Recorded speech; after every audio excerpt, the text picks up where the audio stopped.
Hey, what's going on, world? It's Mafia News Podcast, coming in with Carlo Gambino, boss of all bosses. Mafia had over 1,000 alleged murders. Could never be caught by the FBI. Make sure you hit that like button and subscribe. Let's get it. Small in stature, with a prominent nose and sporting an almost permanent friendly grin used to disarm distractors, Carlo Gambino was the American Mafia's most powerful and respected don from the late 1950s until he died peacefully of natural causes in 1976 as the face of organized crime in New York City.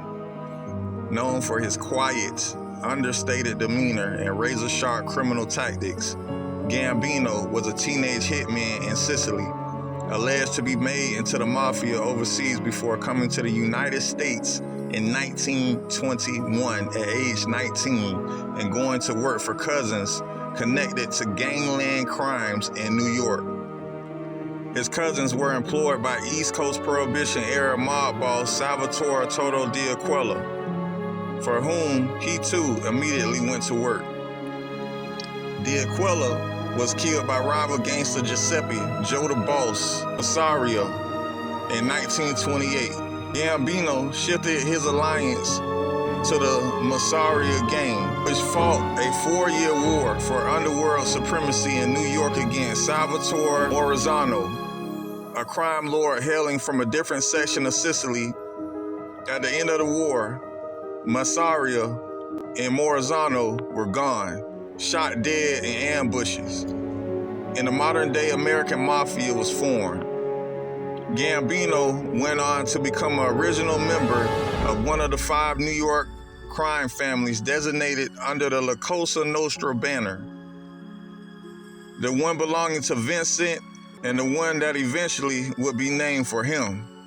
In the 1930s, Gambino was convicted of running an illegal liquor operation and served almost 2 years in federal prison, the last time he would ever serve time behind bars. Under his guidance, the Gambino Syndicate expanded into territories and rackets it hadn't in the past, taking almost complete control over labor unions on the New York and New Jersey waterfront, at JFK Airport, and in trucking, construction, and garment industries along the entire East Coast.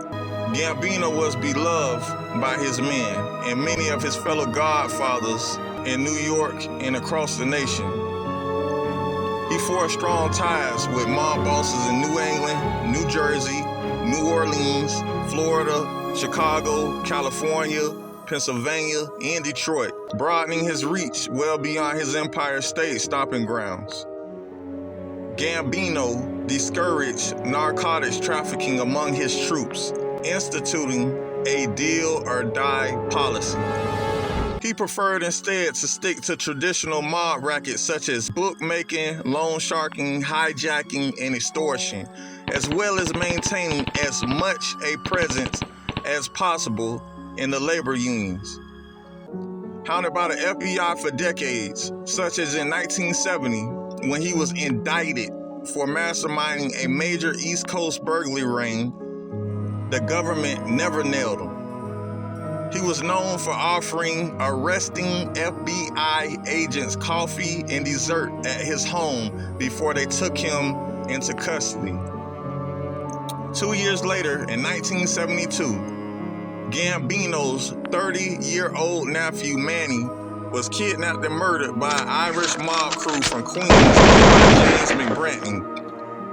The Irish hoodlums had been kidnapping Italian mafia members and extorting 6-figure cash ransoms for their release for more than a year when they grabbed the younger Gambino. Demanding swift vengeance, Gambino called on John Gotti, then an up-and-comer in the ranks of his crime family and a protege of his underboss, Neil Della Croce.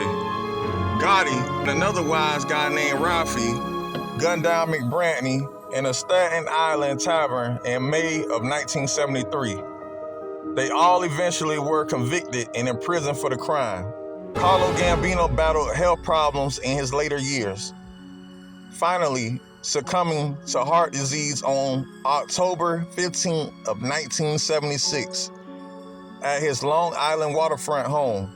Before dying, Gambino allegedly bypassed his second in charge, Della Croce, in favor of his brother-in-law, Castellano, a more corporate-style Goodfellow, leaving his syndicate on shaky ground in subsequent years. Della Croce's death from lung cancer in early December 1985 and Castellano's decision to skip his underboss's wake brought about a Gambino clan meeting in which Della Croce's pupil, Gotti, staged the murder of Castellano and his right-hand man, Tommy Bellotti, on a crowded Manhattan street in front of the popular Spartan Steakhouse and grabbed control of the crime family by force.